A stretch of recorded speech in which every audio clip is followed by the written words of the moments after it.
जय माँ अम्बे जय माँ भवानी अवतारणी माँ जग कल्याणी तेरा रूप है सोना सोना तेरा रूप है सोना सोना। मैं हूँ माता तेरा खिलौना मैं हूँ माता तेरा खिलौना।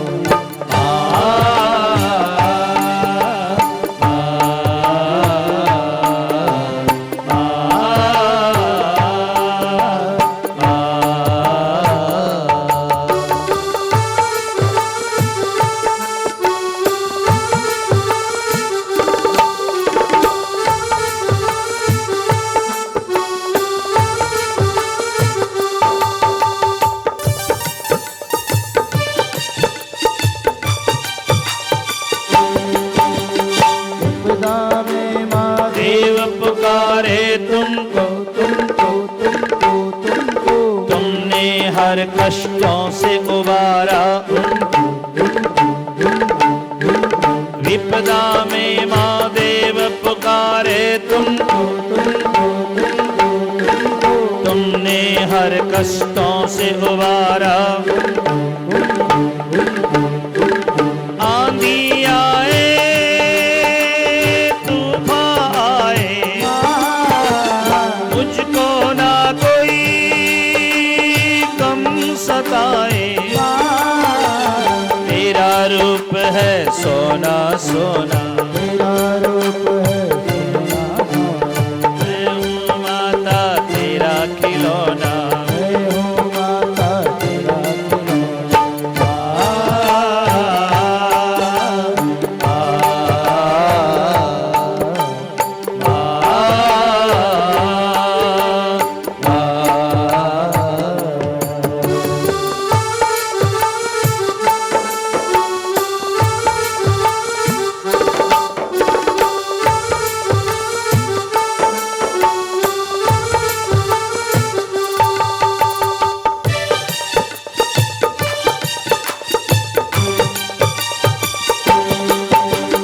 ये संसार माँ एक रथ रे रथ रे रथ रे रथ रे इसकी तू ही माँ रथी जैसे चलाती वैसे चलता जैसे नचाती वैसे नचता तेरा रूप है सोना सोना तेरा रूप है सोना सोना। मैं हूँ माता तेरा खिलौना मैं हूँ माता तेरा खिलौना।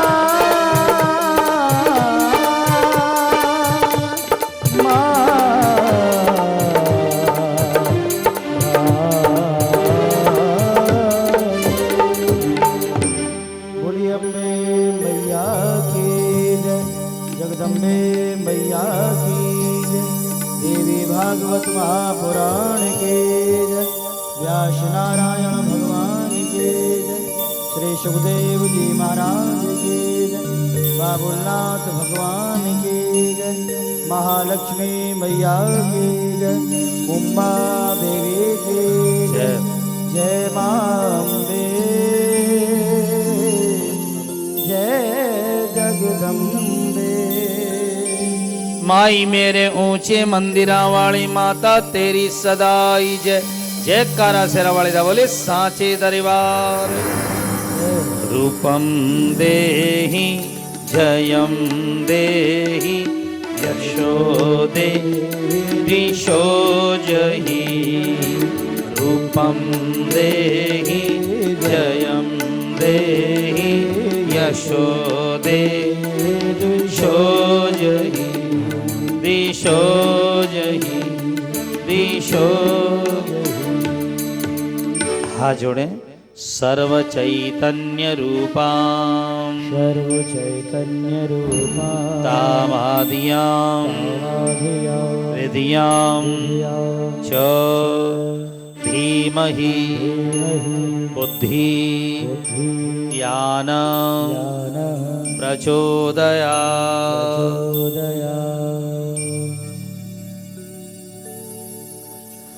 माँ भगवती के चरणों में प्रणाम करें। बोलिए ओम नमश्चंडिकायै नमः। ओम नमः चंडिकायै ऐं ह्रीं क्लीं चामुंडायै विच्चे चामुंडायै विच्चे। सर्व चैतन्य मई उस भगवती माँ के चरणों में हम सभी लोग प्रणाम करते हैं। घड़ा कुम्हार कहता है मेरा है, पर ये कोरा कुम्हार का अहंकार ही है। घड़ा तो माटी का है। कुम्हार कहता है घड़ा मेरा है, वास्तव में घड़ा तो माटी का है।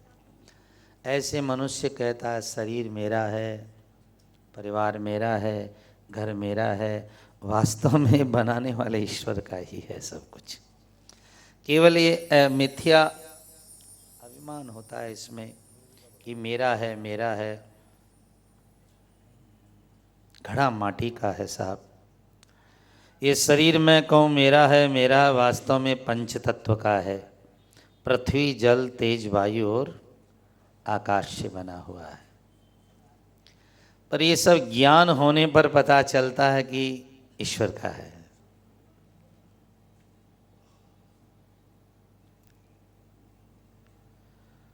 आदमी के शरीर में पानी पानी चला जाता है, मिट्टी मिट्टी में चली जाएगी, हवा हवा में चली जाएगी। जो सत्य तत्व है वो सत्य में चला जाएगा। तो उस चेतनामयी माँ के द्वारा ही ये सारा संसार बनाया गया है। देह का अभिमान मेरा है, ये मिथ्या अभिमान है। इसलिए संसार में रहो लेकिन अपने आप को प्रभु के समझो। उपनिषद कहता है तेन त्यक्तेन होई जीता माँ गृधः कश्य श्वेद्धनम। जैसे हम कहते हैं पैसा हमारा है, तो प्रश्न पैसा किसका है? पंडित जी कहते हैं हम अच्छा उपदेश देते हैं यजमानों को, कुकर्म में पैसा लगने से बचाते हैं, इसलिए पैसा तो हमारा है। बनिया कहता भाई अब 2 का 4 करते हैं तो पैसा तो हमारा है। अब हमारे क्षत्रिय लोग जो देश की सुरक्षा गार्ड लोग जो हैं, पड़ोसियों का हमला नहीं होने देते, गोलियां खा के मर जाते हैं, वो कहते हैं हम यदि देश की रक्षा न करें तो भारत को लूट ले जाए पड़ोसी, पैसा तो जो है सो हमारा है, सैनिकों का है। तो वेद कहता है कस्य स्विद्धनम, धन किसका है? जो देखे वही कहता है मेरा है। धन किसका है? कहा जो धन है वो तो ईश्वर का ही है। बस अब आपका शरीर धन, मन धन, विद्या धन, ज्ञान धन, आपके अंदर जो आपके पास में है बस सब भगवती का है। मैं नहीं, मेरा नहीं, हाँ सब उसी का है दिया। जो भी मेरे पास है वो धन किसी का है दिया। पर देने वाले ने थोड़ी बड़ी मस्ती में हमको दे दिया कि देने वाले ने दिया वो भी इतनी शान से दिया कि लेने वाला मेरा है, ये कह उठा अभिमान से मेरा है। कुमार कहता गणा मेरा। पंजाब में पैसे को क्या कहते हैं? पंजाबी भाषा में पैसे को दो लत कहते हैं। मतलब दो लत, दो लात आए तो भी दिमाग खराब कर देती है और जाए तो भी लात मार के जाती है, आती है तो भी लात मारती है। 2 लात मारे उसी का नाम आवे तो भी दिमाग खराब हो जाए और चले जाए तो खोपड़ी खराब हो जाए। तो वास्तव में धन भगवान का है। सर्व चैतन्य रूपाम ताम आद्याम विद्याम धीमहि बुद्धि यान प्रचोदयात। ये भगवती पराम्बा हमारी बुद्धि को आनंदमय रखे। अब बड़े बड़े सेठों के घर में जाते हैं, बहुओं से बेटियों से पूछते हैं क्या हाल चाल है। महाराज वो तो सब ठीक है, बस सुख शांति जरा घर में। और हम आपसे कहते हैं बाबा सुख और शांति जो है ना, ये सब की सब बातें बुद्धि के द्वारा ही उपजती है।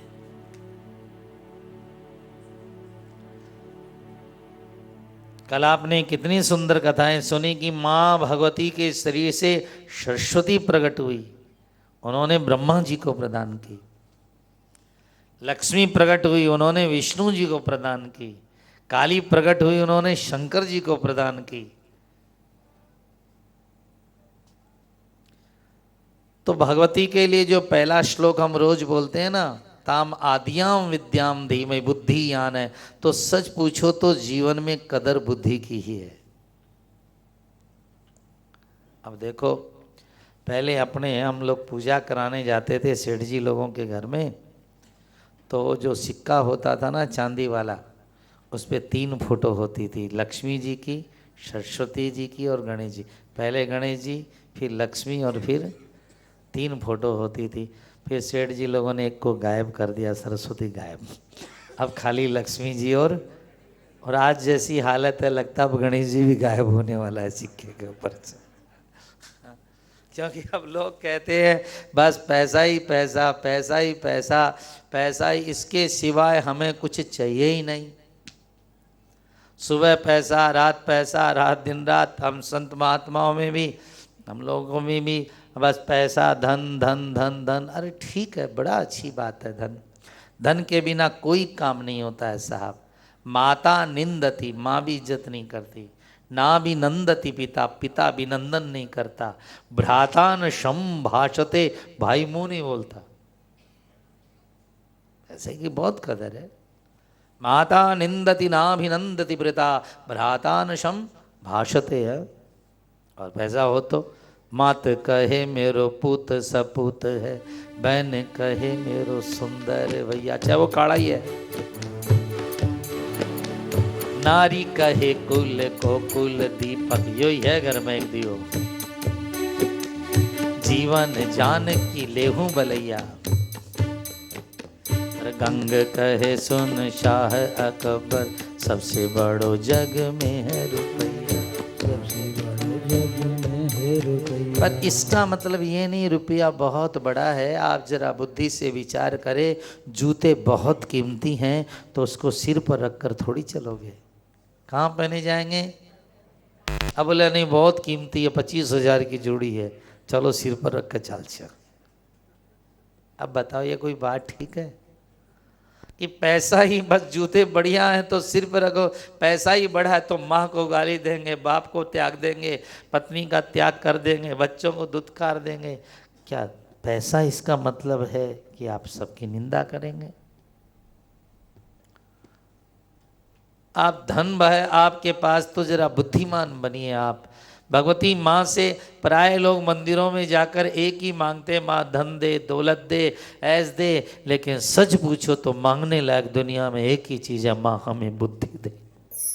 क्योंकि ये रहेगी तो ईमानदारी की बात है, आप बहुत सुखी रहोगे। अब बेटे की बिगड़ जाए, बहू की बिगड़ जाए, पोतों की बिगड़ जाए, फिर क्या दुर्दशा है घरों की, आप भी देखते हैं और हम भी देखते हैं। सर्व मिला के यही है कि ताम आद्याम विद्याम धीमहि बुद्धि यान, बुद्धि मां प्रकट करे। विवेकानंद जी रोज रामकृष्ण परमहंस के पास जाते थे। एक दिन बोले मेरी नौकरी छूट गई है और भूखे मरने की नौबत आ गई है, और आप काली मां से बात करते हैं, मुझे धन की दरकार है। रामकृष्ण देव ने कहा अच्छा आज काली मां से जाके मांग ले। ये पूरी सत्य घटना विवेकानंद की। जा मांग ले मां से, आज तेरे को मैं बोल दूंगा मां से, जा जो मांगना मांग। और वो गए माँ के पास में, और माँ के सामने काली माँ बैठी। बोल क्या चाहिए? माँ मुझे शक्ति दे, माँ मुझे भक्ति दे। माँ के रूप को देख करके शक्ति दे और भक्ति दे। रामकृष्ण के पास आए, क्यों मांग आया? कहा मेरी तो बुद्धि खराब हो गई वहां पर, मांगने तो कुछ भी गया था, लेकिन पैसा मांगने गया था मैं। कच्चा एक मौका जाओ और मांग लो। फिर गया, मां मुझे ज्ञान दे, मुझे विज्ञान दे मां। फिर गाया, मांग आया, पता नहीं क्यों। अच्छा एक बार और जा। ऐ मां मुझे शक्ति दे, मुझे मुक्ति दे मां। तीनों बार वह यही मांग करके आया, ज्ञान दे, विज्ञान दे, बुद्धि दे मां।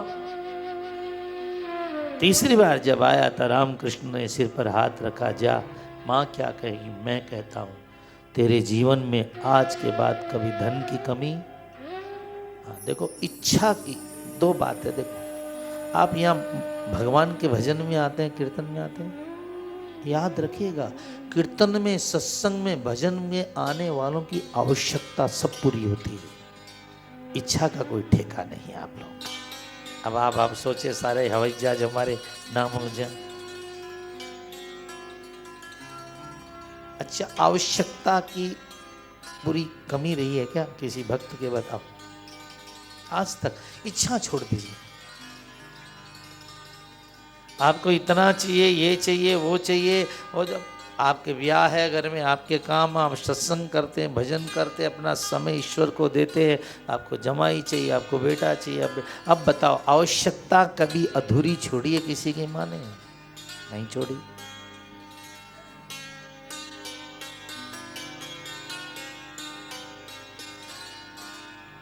जा तेरी आवश्यकता कभी भी अधूरी नहीं रहेगी। बाबा मैं तो सब भूल गया माँ के सामने। अरे जिस चीज को तू मांगने जा रहा था पागल, जिस चीज को तू मांगने जाता था तेरे मरने के साथ वो धन मर जाता पागल। और जो ज्ञान वैराग्य भक्ति बुद्धि तूने मांगी है ना विवेकानंद, तुझे युगों युगों तक लोग याद रखेंगे यार। और आप जानते हैं उस साधु के पास पैसा तो नहीं था, पर क्या लाखों बरस भी विवेकानंद को भुलाया जा सकेगा?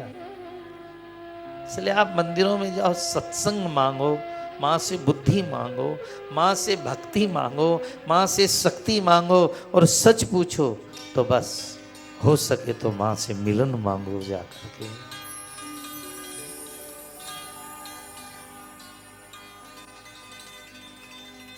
यमराज ने नचिकेता को, कठोपनिषद सुनते हो ना, कितना लोभ दिया, स्वर्ग ले ले, वैकुंठ ले ले, सारी धरती का राज ले ले, और उसने एक शब्द में यमराज का मुंह बंद कर दिया, तवई ववाहा तव नृत्य गीते।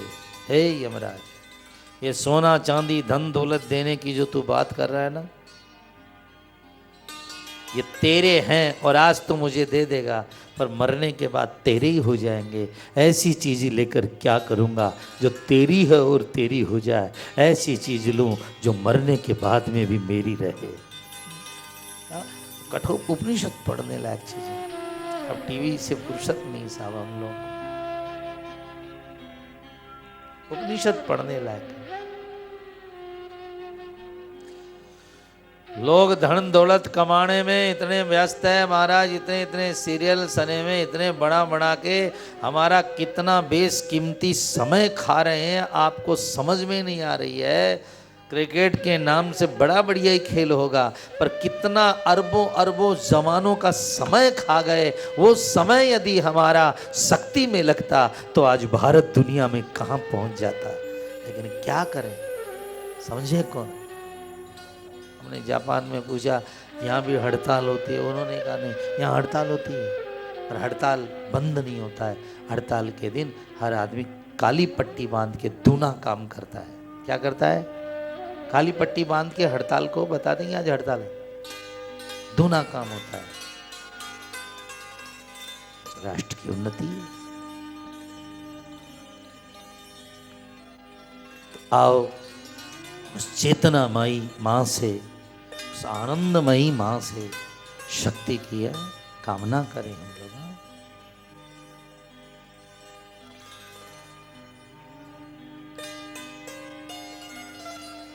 बुद्धियानः प्रचोदयात्,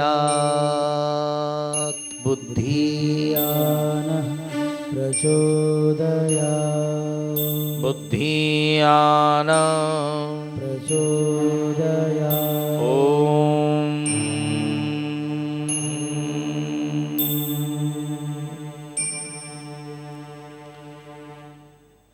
प्रेमी जनों, ये हुआ भगवती का दिव्य प्रेम, दिव्य चिंतन।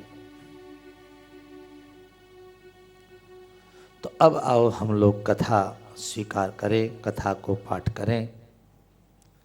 कल कथा हमने ऐंग रिंग की कर ली। रिंग महालक्ष्मी का मंत्र है ना, इसलिए आप ओम रिंग नमः बेटियों को खास करके, बहुओं को खास करके जप करते रहना चाहिए। ओम रिंग नमः, ओम रिंग नमः, रिंग नमः। ये महालक्ष्मी मंत्र है, बहुत कामदायक, शक्तिदायक, प्रेमदायक मंत्र है ओम रिंग नमः। और आपने देखा कल एक ब्राह्मण के घर में किस तरह लक्ष्मी माँ का पदार्पण हुआ है, हा? किस तरह पदार्पण हुआ देखिए। तो आइए अब हम जो कथा करेंगे, कथा के बोल क्या होंगे? क्लिंग,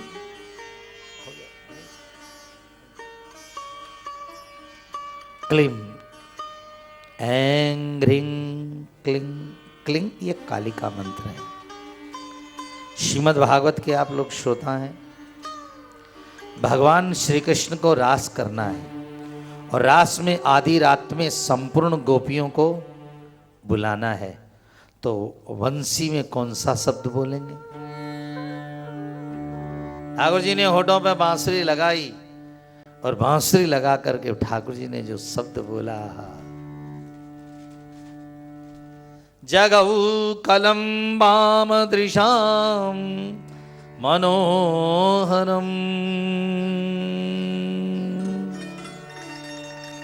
भगवान ने होठों पे लगकर क्लिंग शब्द का उच्चारण किया। जगऊ कलम, क्योंकि भगवान ब्रह्म है ना, कृष्ण है। अब कृष्ण रास करना चाहते हैं, बिना काली माँ का आश्रय ले बिना तो रास हो नहीं सकता है। और भगवान भागवत में तो साफ लिखा है, भगवान अपि तारात्रि सरदोत्फुल्ल मल्लिका विक्ष रंतुम मनश्चक्रे। अब ठाकुर जी के पास तो मन नहीं था, वो तो बाबा है। बाबा भगवान में कोई आनी जानी नहीं है। मनश्चक्रे, कैसे मनश्चक्रे? योग माया मुपाश्रित है। रासला का पहला श्लोक 29 अध्याय का पहला। महामाया का आश्रय लेकर के भगवान ने रासला करने की इच्छा और जगऊ कलम। अब बताइए, कृष्ण जिनका चिंतन करते हैं वो भगवती कैसी होगी?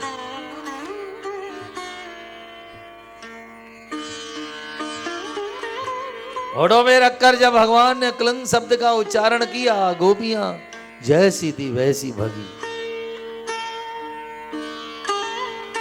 काली का मंत्र है।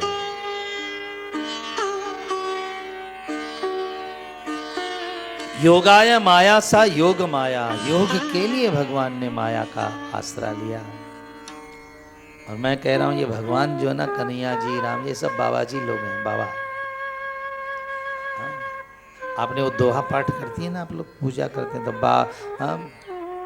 बाबा बाबा सब कहे मैया कहे न, और बाबा के दरबार में मैया कहे सो। इस दोहे का अर्थ समझते हो? भगवान निष्क्रिय सत्ता है, भगवान में कोई आनी जानी, ये बाबा है बाबा। लेकिन जहां इनमें श्री राधा, श्री लक्ष्मी, ये महाशक्तियां आ जाती हैं, इस बात को शास्त्र की तरफ से समझ लीजिए। आपने फोटो मूर्ति देखी है कभी?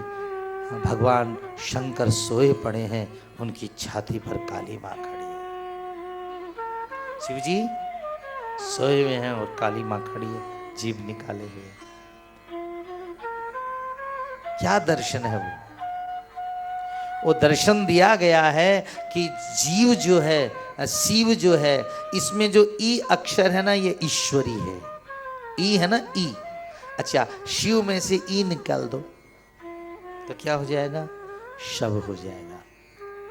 इस ईश्वरी के कारण शिव हैं, और ई निकल गए तो वो सोया हुआ शव है, उसमें कोई आनी जानी नहीं है। लेकिन जहां उसमें ई लग जाता है, ईश्वरी, माहेश्वरी, ये जगदम्बिका पराशक्ति जब उसमें प्रवेश कर जाती है तो वह ईश्वर बन करके प्रकट हो जाता है।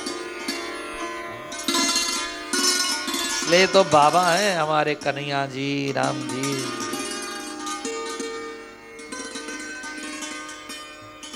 इनमें जो ये पराशक्ति, आहा, बाबा बाबा सब कहे, मैया कहे,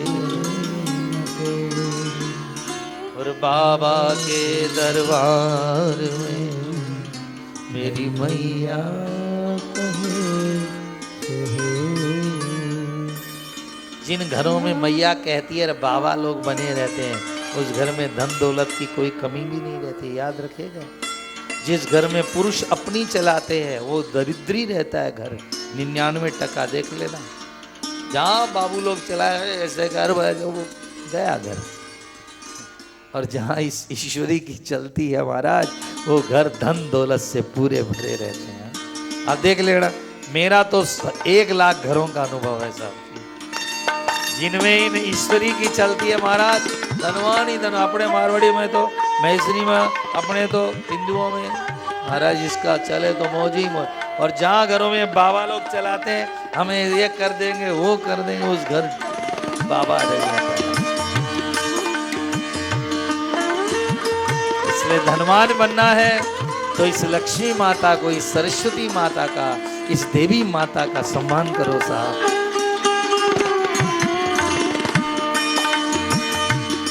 हमारे यहाँ पत्नी का कभी अपमान नहीं किया जाता है, कदाचित भी नहीं किया जाता, क्योंकि ईश्वरी। और जिन घर में ईश्वर की देवी का, इस लक्ष्मी स्वरूपा का अपमान हुआ है, उन घर का कितना नाश हुआ है सो तो आप देख ही रहे।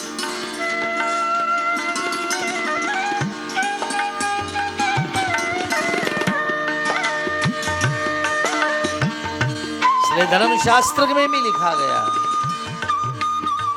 कि ई रूपा जो है ना, माँ है, माँ है, माँ। इसलिए प्रेमी जनों, भगवान शिव जो हैं वो शव हैं, लेकिन ई के कारण वो शिव हैं, ईश्वरी के कारण। देखो हमारे यहाँ वेद पढ़ोगे ना, तो वेद में बड़ा मंत्र आते हैं। यावत् मनुष्यो जायाम न लभते तावद पूर्णः जायाम लब्ध्वा रेव पूर्णो भवति ही। जब तक जाया को मनुष्य प्राप्त नहीं करता, जाया मतलब जायते पुत्रा यासा जाया, पत्नी, जब तक पुरुष स्त्री को प्राप्त नहीं करता तावद अपूर्ण है, तब तक वो अपूर्ण है। उसको यज्ञ करने का अधिकार नहीं है, उसको पूजा करने का अधिकार नहीं है, उसको उद्यापन करने का अधिकार नहीं है, उसको व्रत करने का अधिकार नहीं है। कब तक? यावत जायाम न लभते। जाया होने के बाद में ही आप सत्यनारायण जी का उद्यापन कर सकते हो, एकादशी का कर सकते हो, आप व्रतबंध कर सकते हो और दान कर सकते हो, लेकिन जाया ही न हो तो आदमी अधूरा। आदमी पूरा कब हुआ? पत्नी को प्राप्त करके। जायते पुत्रा यासा जाया कहा जाता है ना संस्कृत में, तो प्राप्त करके ही पूर्ण होता है। तो आइए अब हम क्लिंग की महिमा को बड़े प्यार से श्रद्धा से श्रवण करें। भगवती परम्बा की सुंदर भक्ति, सुंदर शक्ति और भगवान की परम्बा की दिव्य और गाथा श्रवण करने के लिए मिलेगी। बोले जगदम्बा मात की, दुर्गा भवानी की जय। माँ अम्बे जगदम्बे जय माँ अम्बे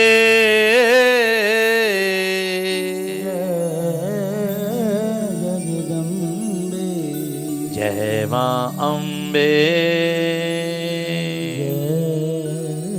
जगदम्बे।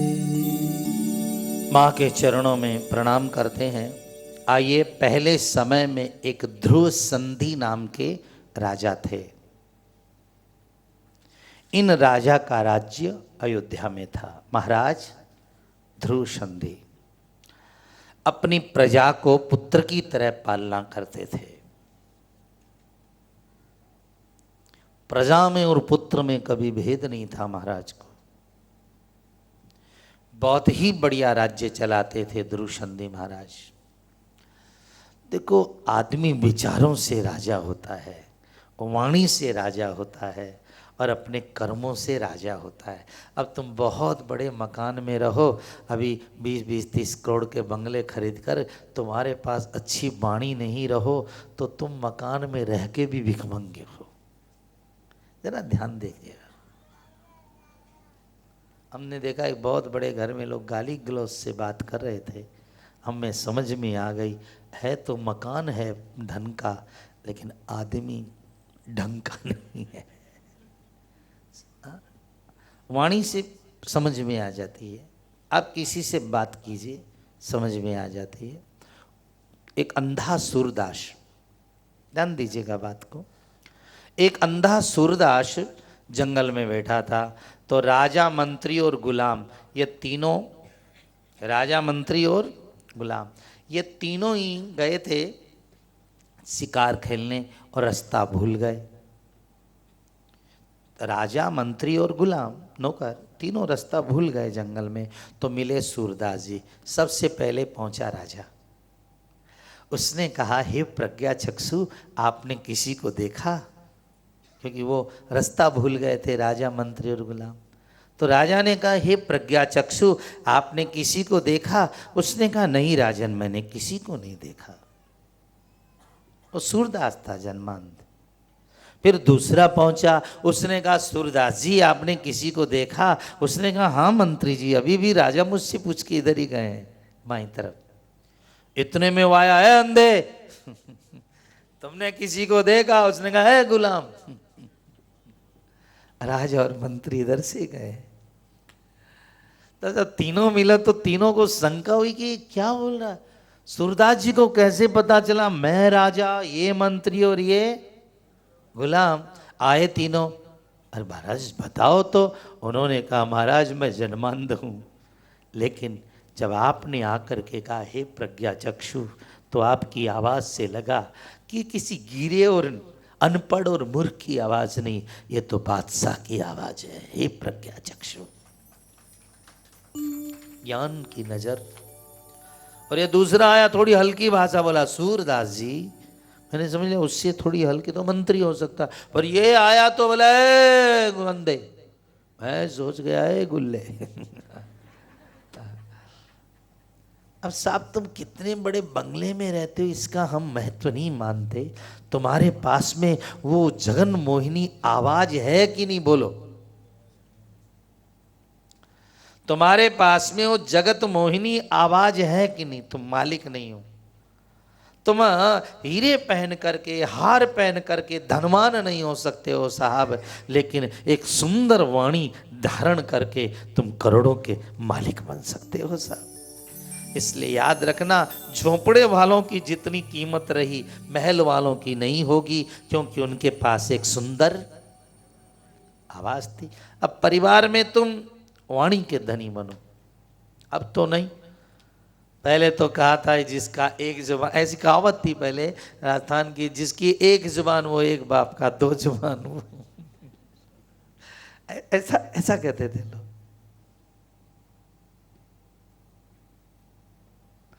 राजा ध्रुव संधि अपनी प्रजा की बहुत बढ़िया पालना करते थे।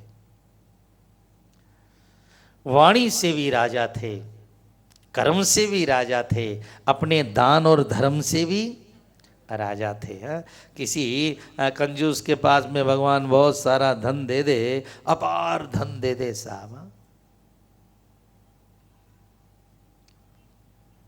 ऐसे ऐसे लोग आपको समाज में मिल जाएंगे साहब, कथा के पैसे नहीं दिए और मरे तो पता चला उनके पास 25-30 हजार करोड़ की संपत्ति पड़ी है।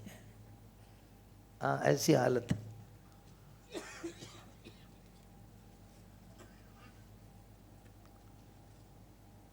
तो आदमी को बादशाह बनना चाहिए, पर मन से, वाणी से, अपने कर्म से।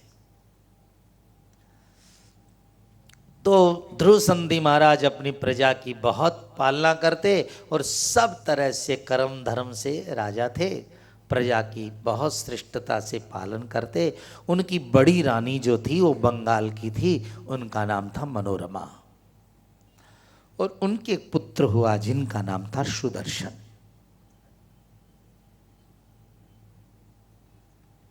छोटी रानी का नाम था लीलावती। दो रानी थी महाराज को, वो उज्जैन की थी।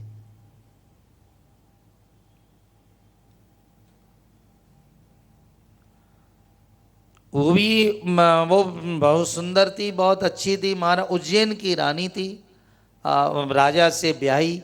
तो बड़ी रानी का नाम मनोरमा, छोटी रानी का नाम था लीलावती। ये दो रानियां थी महाराज को। उसके पुत्र था, उसका नाम था शत्रुजित।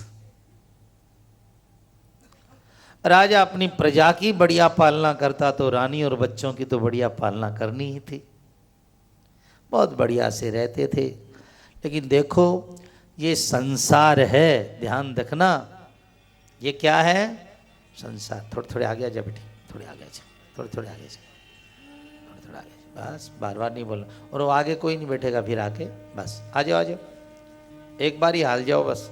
सच्ची में आओ ना, खाली हाल रही हो, जठाओ बैठेगी बैठी बेटी हो। हाँ, आगे कोई नहीं आया है, पीछे बैठे। हाँ तो ध्यान देना बच्चों।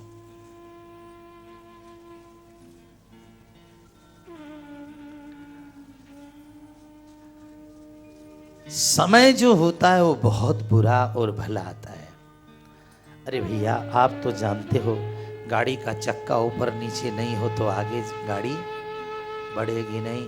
ये दिन और रात चलेंगे नहीं तो जिंदगी बढ़ेगी नहीं। अच्छे और बुरे दिन तो जीवन में आते हैं। हर आदमी के दिन में अच्छे बुरे दिन आ ही जाते हैं। एक दिन इतने साग होते हैं कि कौन सा साग खाऊं, और एक दिन आदमी पूछता है यार साग कैसा है। एक समय ऐसा कि दौलत में हाथ रहे, एक समय ऐसा कि पास तांबे का न पैसा है, और तांबे वाला भी नहीं मिलता है पैसा। एक समय ऐसा कि तुम्हें भोजन अनेक मिले, और एक समय ऐसा कहो यार साग कैसा है।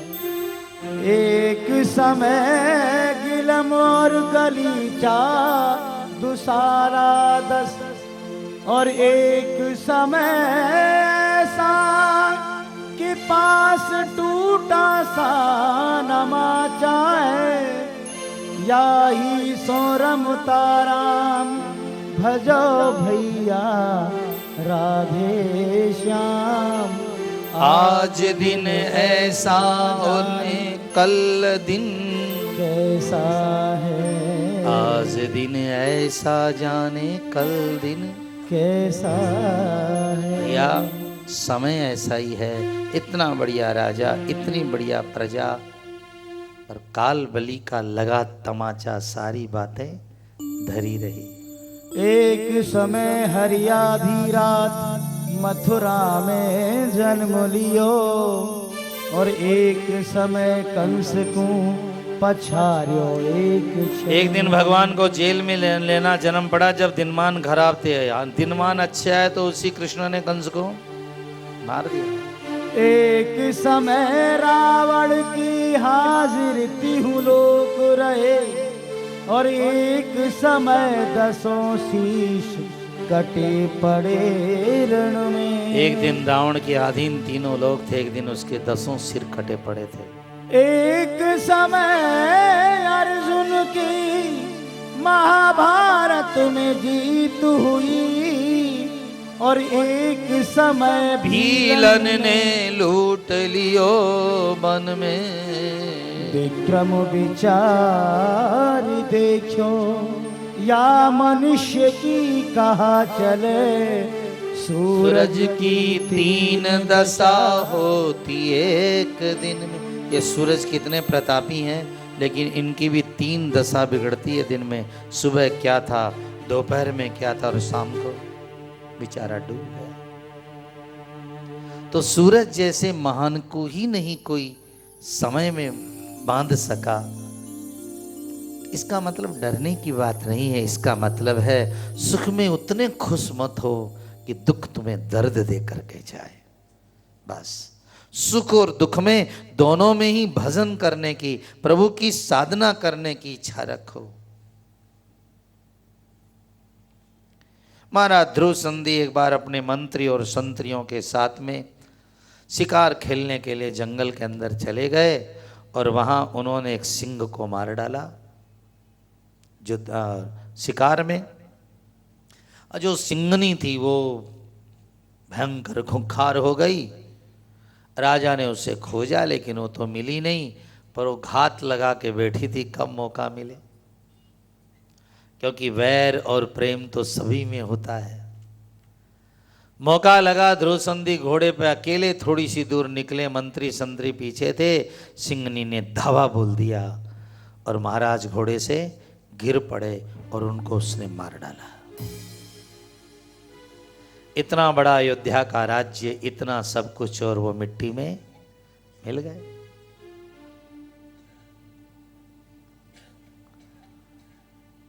अब जब बहुत कोशिश करके वीर सैनिकों ने सिंहनी को तो मार दिया कि ये प्रजा को दुखी करे इससे, लेकिन इधर क्या हुआ, प्रजा के समाचार ये पहुंचा, सारी अयोध्या में हाहाकार मच गया। अब कल तक जिनका राज था वो आज मिट्टी में समा गए। भैया एक पलक में क्या हो जाए कौन जानता है इस जहां में। हमारे यहाँ एक बहुत कीमती शब्द हद हो गई। कबीर जी ने कहा हद हद करते सब गए, बेहद गया न कोई। और हद बेहद के बीच में दिया कबीरा रोए। अरे अभी भी टेलीफोन में बात हुई थी 1 मिनट पहले, क्या कहते हो गए, अरे अब भी बात करके हमने टेलीफोन रखा। हद हो गई। सबके साथ हद हो, उसके पहले ही हमें बेहद को जान लेना चाहिए। मौका नहीं निकलने पाए। महाराज ध्रुव संधि मारे गए और उसके बाद में राज्य में बड़ा भयानक शोक हुआ, दुख हुआ। और उसके बाद ध्रुव संधि के श्राद्ध की तैयारियां होने लगी। तो बड़ी रानी का, मनोरमा के पिता का नाम था वीरसेन, और छोटी रानी के पिता का नाम था युधाजित। उसका सुदर्शन बेटा था, इसका शत्रुजित बेटा था। तो अब बात आई कि गद्दी पर कौन बैठे। तो गद्दी पर बैठने की जब बात आई तो हिसाब से बड़ी रानी का ही बेटा गद्दी पर बैठना चाहिए था, पर युधाजित ताकतवर राजा था। उसने कहा नहीं, मेरी बेटी का बेटा गद्दी पर बैठेगा। मेरी बेटी का बेटा बैठेगा। वीरसेन ने कहा देखो तुम धर्म विरुद्ध काम कर रहे हो, और देखो लड़ाई झगड़ा के तो कोई टांग पूंछ होती नहीं है। लड़ाई झगड़ा तो किसी तरह से भी हो जाता है। हमारे यहाँ कहावत है, एक दो बहनें पानी भर रही थी कुएं पर, और किसी को लड़ते देख करके बोली कि देख कैसे कुत्ते बिल्ली की तरह लड़ती हैं, पर अपने तो कभी नहीं लड़ते, कि क्यों लड़ेंगे, लड़ेगी तू। अरे शुरू हो गई लड़ाई।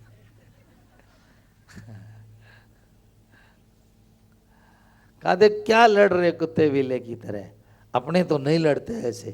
कहा मैं तो नहीं लड़ती, तू ही लड़ती है। ले शुरू हो गई बात। तो लड़ाई झगड़ा के तो कोई टांग पूछ होती नहीं कि इधर से लड़ना होता है, इधर से देखना। तुमने मुझे ऐसे क्यों देखा, ले लड़ाई शुरू। अरे देखना भी कोई पाप है क्या भाई?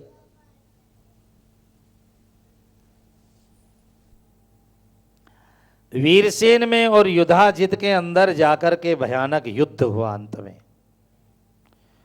दोनों के ही नाना आपस में लड़ पड़े। किसको?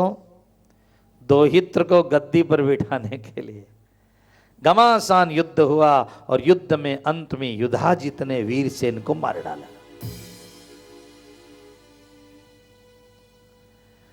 और ये गद्दी चीज ही ऐसी है साहब, क्या झगड़ा होता है, सारा रास्ता बंद पड़ा है। पैदल चल के आना पड़ा है। तो आप जरा सा ध्यान दें, इतना भयानक युद्ध हुआ, वीरसेन मारा गया। अब क्या हुआ, वीरसेन के मारे जाने पर मैदान में, उसकी सेना मारे जाने पर, एक द्विलवल नाम का मंत्री था। बहुत प्यारी कथा है देवी भागवत की। द्विलवल नाम का मंत्री था, वो दौड़ करके रानी मनोरमा के पास आया कि मैं सोने का रथ लेकर के आया हूं, और उसमें थोड़ा धन दौलत भी भर दिया है, तू अपने बेटे को लेकर के भाग जा, क्योंकि कहीं उसको पता चला, क्योंकि वो, तो एक काम कर, महल से निकलते वक्त बोल दे कि मेरे पिता मर गए हैं, मैं उनको देखने जा रही हूं, और तू अपने बेटे को इस सोने के रथ पर लेकर के जंगल में भाग जा। क्योंकि स्वार्थी आदमी जो होता है ना, वो अंधा हो जाता है। महाराज, ये स्वार्थता जो है ना, ये बहुत अंधापन जीवन के अंदर लाती है। तो आप लोग जरा सा ध्यान दें। मुझे राजा भोज की बहुत, ये सब कथा करता हूँ, भोज की याद आती है। भोज चरित्र में हम लोगों ने पढ़ा कि राजा भोज जब 5 साल का था, उसका बाप मर गया, और उसके चाचा का नाम था मंजुल। मंजुल के मन में आया कि गद्दी मुझे मिले। एक दिन उसने कसाईयों को बुलाया और बुला के कहा, तुम एक काम करो, इस भोज को ले जाओ जंगल में मार डालो।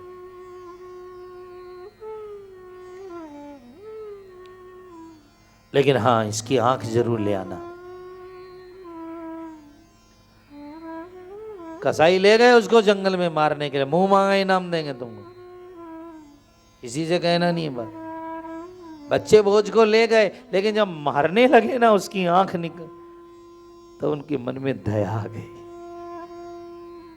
कहा इतना मासूम बच्चा कैसे चाचा मरवा रहा है। उसने बच्चे से कहा, एक काम कर, तू कभी भी इस गांव में नहीं आए, क्योंकि तू आया तो हम सब मारे जाएंगे, तो हम तुझे छोड़ सकते हैं। लड़के ने कहा, मैं कभी नहीं आऊंगा, लेकिन कोई बुलाएगा तो आऊंगा। 5 बरस की उम्र में भोज विद्वान था। उसने कहा, ठीक है चाचा जी को मेरा एक पत्र दे देना, बस एक चिट्ठी दे देना मेरी, और कह देना ये लड़के को मार दिया। और उन्होंने एक सुअर की आंख निकाल ली और कहा, ये भोज की आंख है, और एक पत्र उसने लिख करके लड़के ने देके जंगल में भाग गए। लड़के ने जो श्लोक लिखा था सुनने लायक है। भोज ने लिखा था कि मानधाता क्वगतस्त्रिलोक विजयी, एक मानधाता राजा था, तीनों लोक पर राज्य करता था, समय का थप्पड़ लगा वो मर गया। राजा क्व सत्यव्रत, सत्यव्रत हरिश्चंद्र जैसे लोग हैं वो भी खत्म हो गए। देवानां नृपति गतक्वनुषः, देवताओं की गद्दी पर राज करने वाला नूस राजा भी आया था, वो भी मर गए। भगवान राम आए थे, वो भी इस धरती से चले गए। कृष्ण आए थे, वो भी इस धरती से चले गए। बस चाचा जी मैं भी जा रहा हूं, पर जाते वक्त एक बात कह के जा रहा हूं कि आप इस धरती को साथ लेके जाएंगे।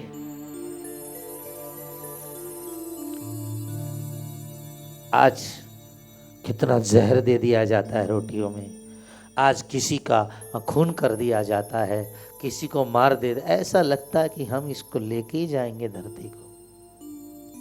एक हार के लिए मुझे पता है दो भाई इतने लड़े कि आखिरी में दोनों ने आपस में पिटाई की, दोनों ही मर गए। तब मेरे समझ में आया ये मां का हार था कि सांप था। कभी कभी होता है परिवारों में साहब, जिन्हें गला समझे थे गला अपना सजाने को, जिन्हें समझे थे गला अपना सजाने को, वही बैठे आज हमें काट खाने को।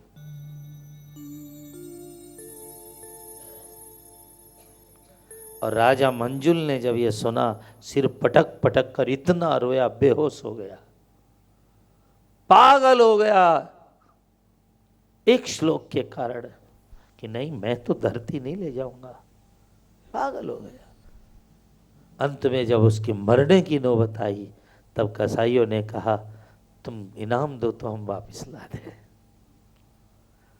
तब उसने 5 वर्ष की उम्र में बुला के वापस भोज को गद्दी का वारिश बनाया। तो मेरा कहने का मतलब है, हमारे परिवारों में, घरों में, झगड़ा झमेलों में हम कथा कीर्तन सत्संग क्यों सुनते हैं? इसीलिए सुनते हैं कि हमारे जीवन में रोज ऐसे ऐसे परिवार है साहब, बाप मरा तो कह के गया बेटा मैं तो चाचा का बदला नहीं ले सका, पर तू ले देना। बाप को हमने देखा 60 साल कचड़ी के चक्कर काटा, बोलता था 60 साल हो गया, अब बेटा 20 साल से काट रहा है। नाम नहीं बोलूंगा उन परिवारों का, मैं बता दूंगा आपको। बहुत बड़ा कुटुंब कबीला, बहुत बड़ा परिवार है, परिणाम क्या होता है?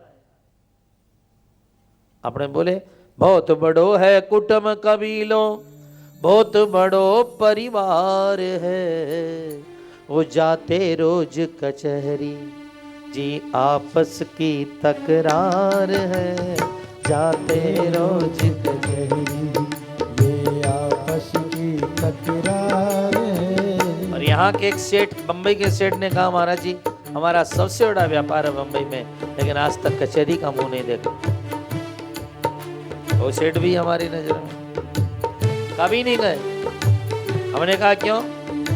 उन्होंने कहा जमीन जायदाद तो जो जमीन जायदाद ये काम जितना प्रेम से हो जाता है उतना कचहरी से नहीं हो सकता है। लिख लीजिएगा, जमीन जोरू और जायदाद। किसी लड़की को लेकर धर्मेला वाला हो, तलाक वाला कर, बैठ के जितनी प्यार से बात हो जाए मेरे प्यारो, वो जाते रोज कचहरी ये आपस की तकरार है। लोग कहते हैं आप इतना समय लोगों का अरे बर्बाद नहीं करते हैं। हमारी कथा सुनने वाला माँ की हत्या नहीं करेगा, बाप की हत्या नहीं करेगा, बहन की हत्या नहीं करेगा। कथा बहुत देती है सब।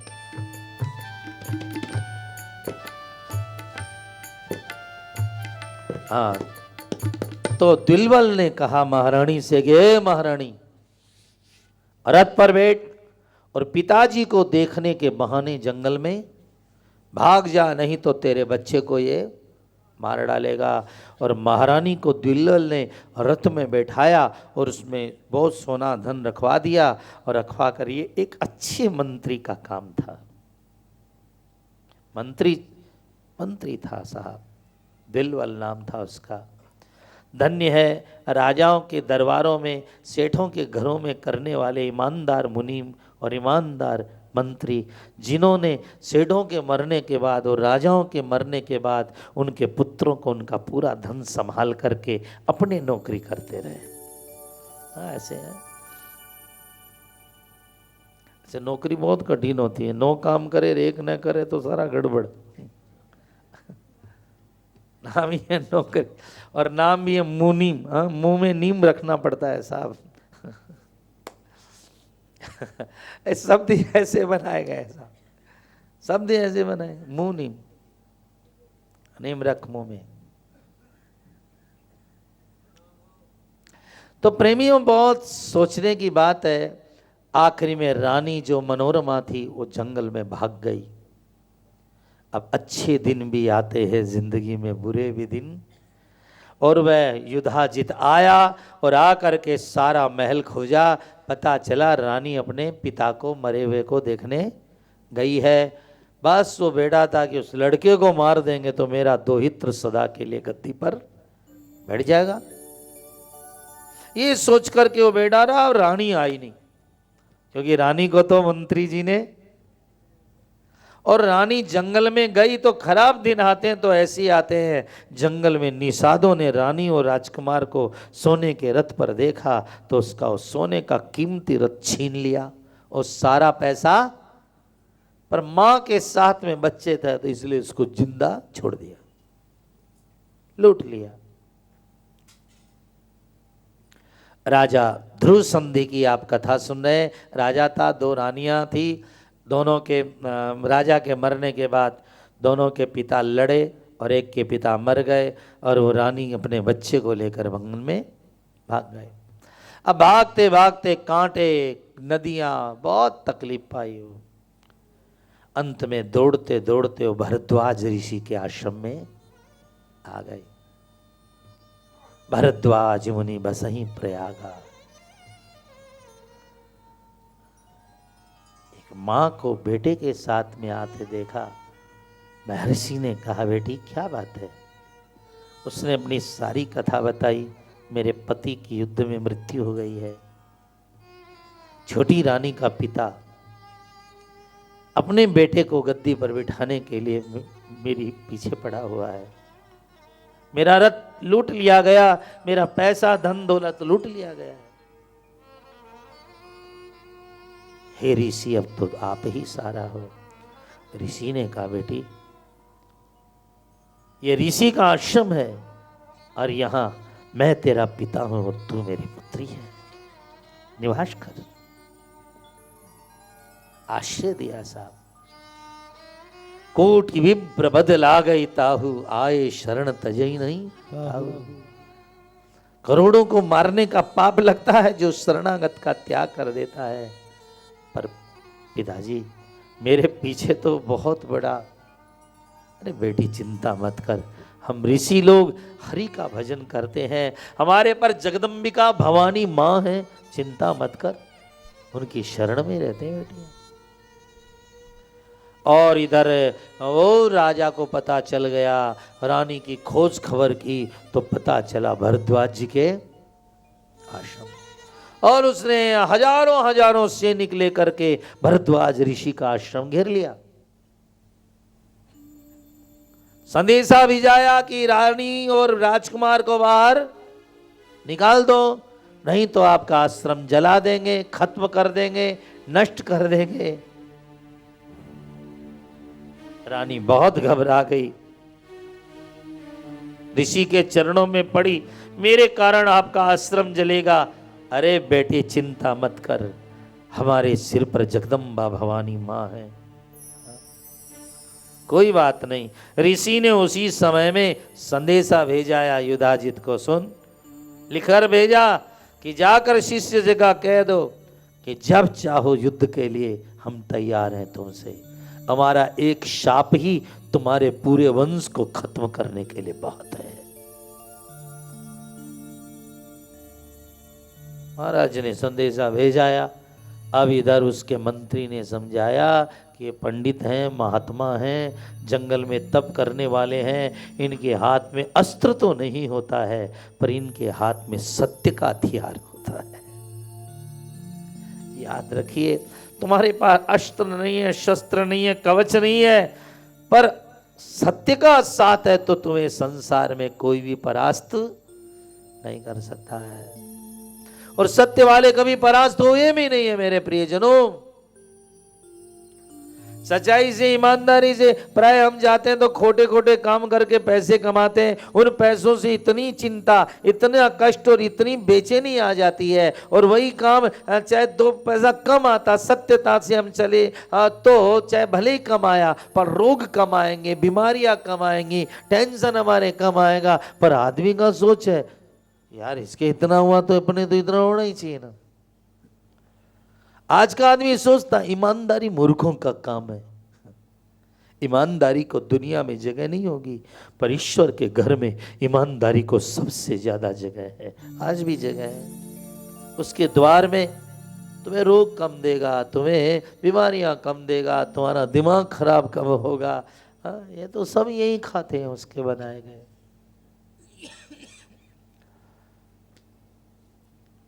मंत्री ने समझा ये ऋषि महात्मा है, इनका झमेला ठीक नहीं। पहले समय में विश्वामित्र राजा ने जब वशिष्ठ ऋषि पर धावा किया था तो वशिष्ठ ऋषि ने केवल एक तिनका लेकर के और सारे के सारे अस्त्र शस्त्र बेकार कर दिए थे विश्वामित्र के। और विश्वामित्र को क्षत्रिय धर्म छोड़ करके ब्राह्मण धर्म स्वीकार करना पड़ा था। कथा है, इसलिए आप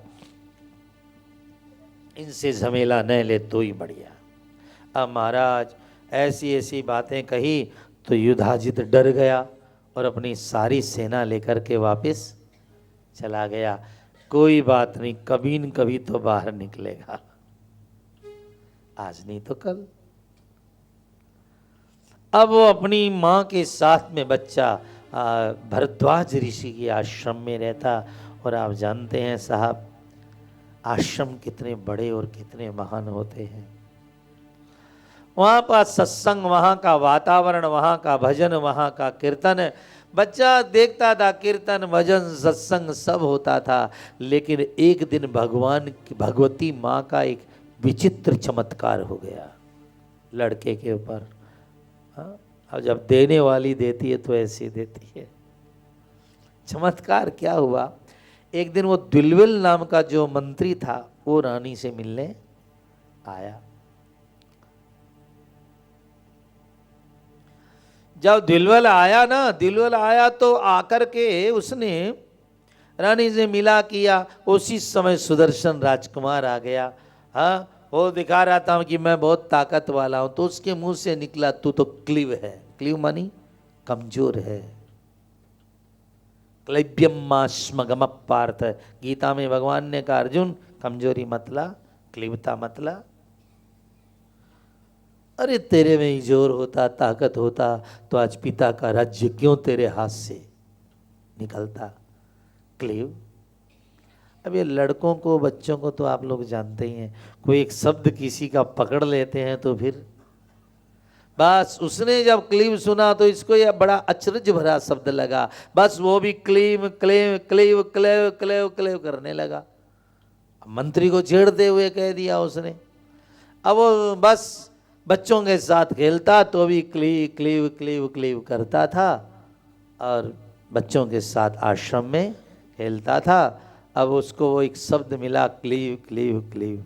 अब देखो साहब, ये क्लीव शब्द जो था ये तो हो नपुंसकता का वाचक था, कायरता का वाचक था। लेकिन वो लड़का सारे दिन क्लीव क्लीव करे और वो आश्रम तो भगवती माँ का आराधन होता था, पूजन होता था। और ये आप जानते हैं बेटा पानी को क्या कहता है, जब छोटा रहता है तो पानी भी नहीं बोलना करता है। अपने वृंदावन में जसोदा जी मैया कन्हैया से कहती है तो क्या कहते हैं, देखो बच्चों का तुतली भाषा में। कृष्ण का एक दोहा मुझको याद है, कितना बढ़िया। जब भगवान जसोदा मैया से कुछ मांगते हैं, बड़ा सुंदर मांगते हैं कहे खीर को धीर, कहे खीर को धीर। कहते हैं माखन को माथन कहे, बोलिए। माखन को माथन कहे, माखन बोले नहीं, माथन। माखन को माथन, माथन कहे, कहे खीर को धीर, कहे खीर को धीर। छोटो सो सुत नंद को हरे तुम्हारी, छोटो सो सुत नंद को हरे तुम्हारी पीर। तो ये लड़का अब यशोदा माँ इतनी खुश होती थी, तो मेरा बेटा माखन को माथन कहता है और खीर को धीर कहता है, इतनी खुश होती थी माँ। और ये लड़का जो था ना सुदर्शन, ये क्लीव क्लीव कहता था और माँ को सुनाई देता था क्लीम क्लीम क्लीम क्लीम। क्योंकि जो बालक करे तो तरी बाता, जो बच्चा तोतली बाता भी बोलता है तो माँ बाप खुश हो जाते, वाह वाह वाह। और ये बोलता था क्लीव क्लीव क्लीव क्लीव, और माँ को सुनता था क्लीम क्लीम क्लीम क्लीम क्लीम क्लीम क्लीम क्लीम। और महाराज एक दिन उस सुदर्शन के सामने भगवती दुर्गा प्रकट हो गई। यही तो होता है साहब, जब मेहरबानी होती है। तेरी मेहरबानी का है बोझ गीत, बोलिए। तेरी मेहरबानी, जरा माँ को देख लीजिए।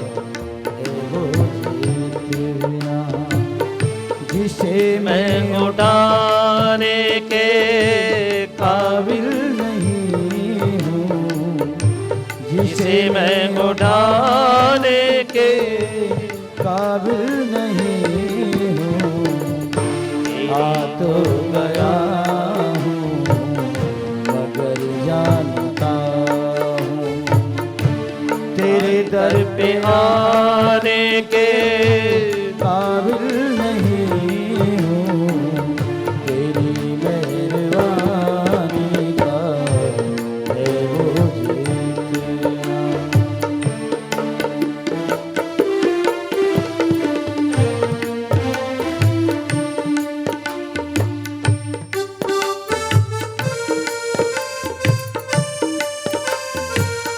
माँ सामने प्रकट हुई और ये बड़े सुंदर श्लोक हैं, जरा हाथ जोड़िए प्रेम से सुनिए।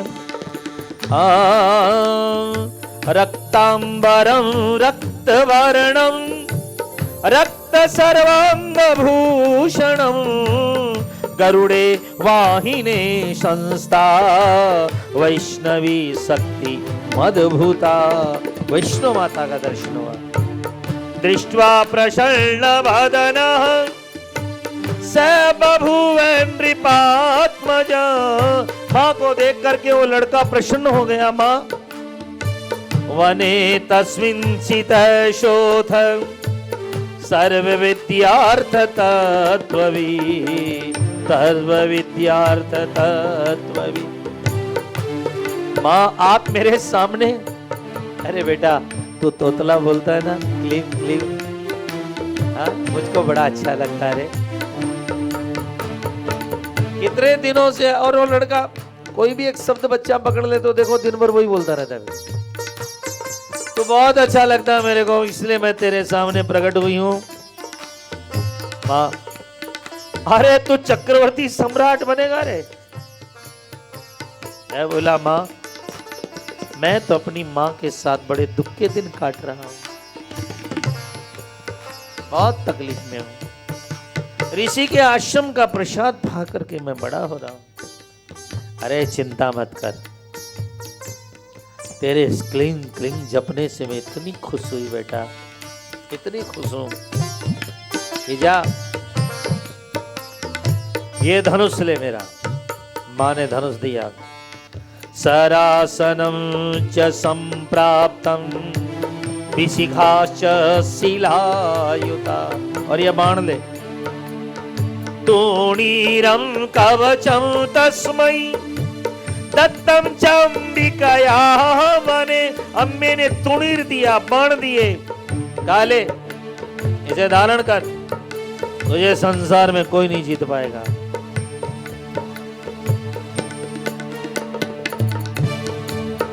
जब कोई नहीं होता मेरी मैया होती है, जब कोई नहीं होता मेरी मैया होती है, जब कोई नहीं होता मेरी मैया होती है।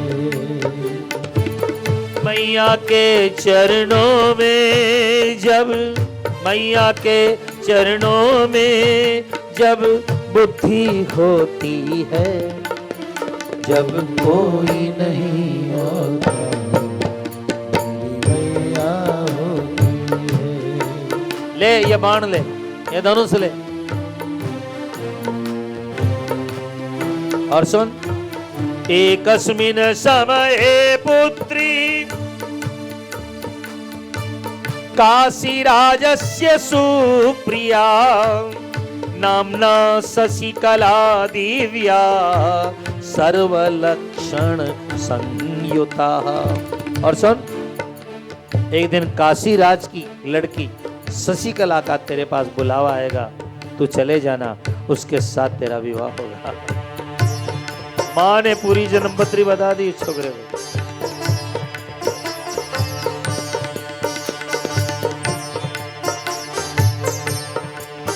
और तू जब विवाह करने के लिए जाएगा तो वो युधाजित हजारों सैनिकों को लेकर के आएगा, धावा बोलेगा, भयंकर युद्ध होगा, पर चिंता मत कर, मैं सिंह पर बैठ करके आऊंगी और उस दुष्ट का वध कर दूंगी। चिंता मत कर। अम्बाया वचनं श्रुत्वा चहर्ष भृश भामिनी। वह बड़ा प्रसन्न हुआ, अम्बा के वचन सुनकर इतना खुश हुआ, चरणों में पड़ गया। अम्मा, मैं कृपा की, आपने बहुत दया की। और देखो भाई, विद्या कैसे आती है, ध्यान देना जरा। एक विद्या आती है स्कूल में पढ़ने से, जो हमारा पेट भर सकती है। एक विद्या आती है सद्गुरु कृपा से, जो जीते जी गोविंद की प्राप्ति करा सकती है। पर जो भगवत कृपा से विद्या आती है ना, वो मनुष्य को निर्भय बना देती है। किस किस को आई? ध्रुव जी को भगवान की स्कूल वाली विद्या नहीं थी ध्रुव जी के पास। कबीर के पास स्कूल की विद्या नहीं थी। मसी कागज छुयो नहीं कलम न लीनी। कबीर कहता कभी कागज नहीं छुआ, कभी दमात कलम नहीं ली। लोग कहते कबीर सबसे बड़ा विद्वान है दुनिया का। अरे है, भगवान के घर से विद्या आई। हमारे महापुरुषों के पास, ध्रुव के पास, कबीर के पास, तुलसी जी के पास, ये जो विद्याएं आई है ना महाराज, ये महान विद्याएं आई हैं जिन पर भगवत कृपा करता है। हमारे हनुमान प्रसाद जी कहते थे हम तो 5 कक्षा भी नहीं पढ़े, लेकिन गीता प्रेस का काम दिया गया तो लोग हमें समझते थे हम दुनिया के सबसे पढ़े लिखे आदमी हैं। हम तो जयदयाल जी गोविंदा जी तो वो भी नहीं पढ़े थे। पर भगवान की जो कृपा से विद्या आती है, कृपा से जो बुद्धि आती है साहब, आप लोग किताबी बुद्धि की बात करते हो, पर हम कहते हैं, तुम कहते हो कागज देखी और हम कहते हैं नैनन देखी।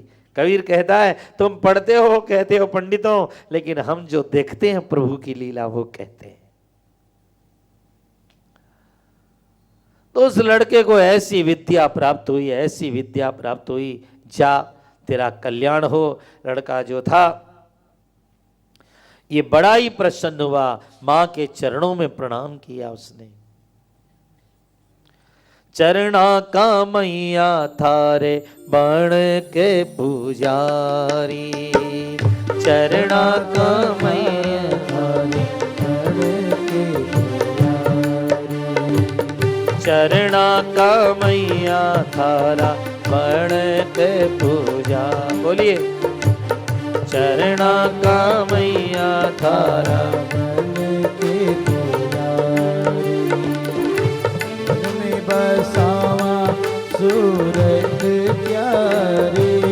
आने दिल में बसावा सूरत प्यारी मैया बन के चरणा का मैया थारे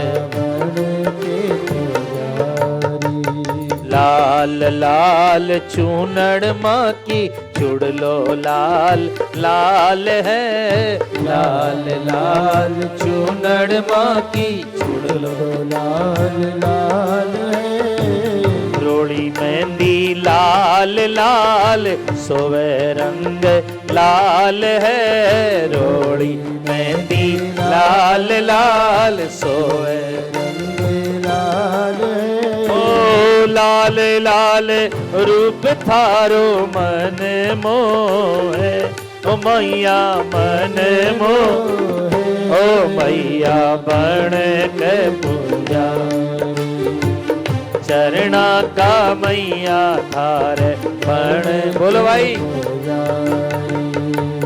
दिल में बसावा सूरत प्यारे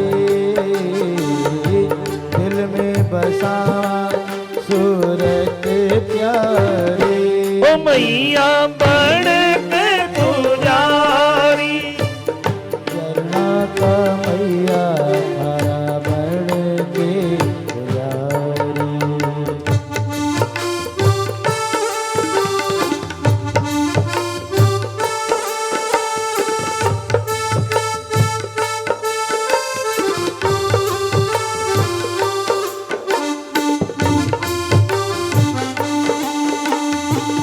चरणा का मैया थारे बन के पुजारी मन में बसावा सूरत थारे हो मन में बसावा सूरत प्यारे मैया बन के पुजारी। आप प्रेमियों भजन तो आप सब जगह सुन लेंगे लेकिन आइए कथा का प्रसंग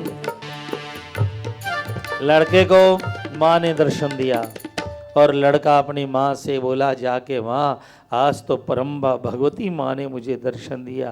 अरे कैसे दिया? कहा मैं जो क्लीव क्लीव क्लीव करता हूँ ना क्लीव क्लीव माँ को क्लीम क्लीम सुनाई दे गया और ये महामाया का महामंत्र था। माँ खुश हो गई। तोतली बोली पर माँ बहुत ज्यादा राजी होती। कई लोग हमें कहते हैं ना हम दुर्गा सप्तशती का पाठ करते हैं सचंडी कराते हैं बड़ा भय लगता कोई गलती न हो जाए हमें बड़ा हंसी आ जाती है। अरे हम तो कहते हैं तुम पूरी दुर्गा सप्तशती उल्टी पाठ करो क्या दिक्कत है बस इसलिए पढ़ो मैं मेरी माँ को खुश करने के लिए पढ़ रहा हूँ। आपको कई बहने कहते महाराज जी हमको संस्कृत पढ़ने अरे कोई संस्कृत पढ़ने से थोड़ी आवे संस्कृत प्रेम करने से आती है। हम देखते हैं कई बहने हमारे शिव तांडव स्तोत्रम कितना कठिन है इतना बढ़िया करती हैं। कैसे कि हमारे जी आपके कैसेट के सागे सीख गई। हाँ विष्णु सहस्त्रनाम कितना किया गया कैसेट सुनती थी उसके साथ में। थोड़ा प्रेम कर लो मोहब्बत कर लो। आपको पता है चैतन्य महाप्रभु दुनिया के सबसे बड़े विद्वान हुए अपने समय के महाप्रभु चैतन्य। उन्होंने सब देशों को परास्त किया अपनी विद्या से लेकिन वो दक्षिण भारत में जब गए वहां के विद्वानों को भी उन्होंने परास्त किया। विद्वानों ने एक विजय माल पहनाई उनको माला स्वर्ण माल विजय माल। ऐसा विद्वान दुनिया में नहीं हुआ। पर महाप्रभु सुबह से एक मंदिर में दर्शन करने चले गए। वहां दर्शन तो किया उन्होंने लेकिन देखा एक ब्राह्मण बैठा हुआ गीता पढ़ रहा है। पढ़ तो गलती रहा है पढ़ तो गलती रहा है। धर्म क्षेत्र कुरुक्षेत्र भी बोलना उसको और श्लोक जो भी पढ़ रहा बड़ा गलती पर दोनों आंखों से गंगा जमुना बह रही है रो रहा है और बैठा एक कोने में दीवाल की तरफ मुंह करके पढ़ रहा है। महाप्रभु बैठ गए आध घंटा उसकी गीता सुनी और श्लोक जो पढ़ा उसने गलत ही पढ़े। तो विद्वानों ने कहा महाप्रभु आप यहां आए हो आइए हम सुनाते आपको गीता। क्या इस मूर्ख से गीता। तो महाप्रभु ने उस ब्राह्मण को कहा पंडित जी बताना, आप जब गीता पढ़ते हैं तो रोते क्यों हैं? आपकी आंसू पोंछना और आपका ये आंसू बहाना, ये कपड़े आपके गीले हो गए हैं। उन्होंने कहा महाप्रभु इस गांव में सब विद्वान हैं, सब पढ़े लिखे हैं, सब ज्ञानी हैं, लेकिन मैं मेरी गरीबी के कारण गरीब रह गया, पढ़ नहीं पाया। लेकिन हाँ, मुझे कृष्ण से इतना प्रेम है, कृष्ण तो मुझे नहीं मिला लेकिन मुझे गीता मिल गई। मैं सोचता हूँ जो आवाज गोविंद के मुंह से निकलती थी, निकली है गीता, वो मेरे मुंह से निकल रही है। चलो प्यारा तो नहीं मिला, प्यारे की आवाज तो हमारे मुंह से निकल रही है ऐसा गीता पढ़ने वाला कोई महाराष्ट्र में? महाप्रभु ने दंडोत की और अपनी विजयमाल उसके गले में डाल दी कि विश्व का सबसे बढ़िया गीता वक्ता तू ही है, तेरे शिव जैसा कोई गीता पढ़ने वाला मुझे मिला नहीं।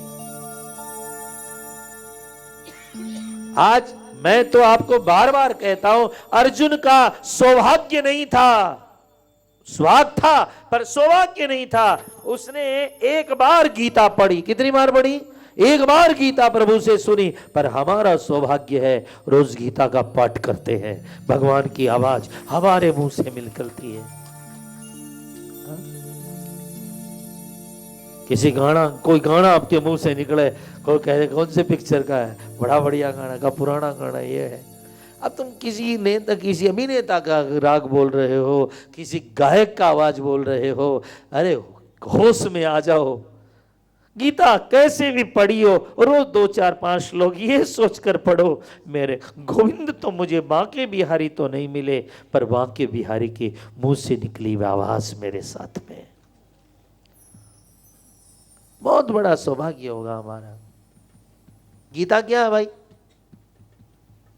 जय भगवद गीते, ये भी माँ है हमारे यहाँ, बाप नहीं है कोई भी ग्रंथ। गीता माँ, रामायण माँ, गंगा माँ, गाय जिसने स्वयं पिघल करके दूसरों को दिया उसको हमने माँ कह दिया। खुद मौत जैसी पीड़ा सह करके जिसने हमें जन्म दिया, हमने इनको माँ कह दिया। जय भगवत गीते मैया, जय भगवत गीते, हरिय कमल बिहारी सुंदर सुपुनीते। आरती गाया करो गीता की, कभी कृष्ण की आरती, गीता जी की आरती करा करो, राम जी की रामायण की आरती से किया करो। कर्म सुकर्म प्रकाशिनी ज्ञान शक्ति हरा मैया, कामा शक्ति हरा, काम और आसक्ति को मारने वाली, ज्ञान प्रकाशिनी, तत्व ज्ञान विकासिनी, विद्या ब्रह्म परा। ओम जय भगवत विद्या ब्रह्म परा, निश्चल भक्ति विधायिनी, निर्मल मलहारी, निर्मल मल करके मल हरने वाली, गंदगी हरने वाली, शरण रहस्य प्रदायन, शब विधि सुखकारी, हरिमुख की वाणी।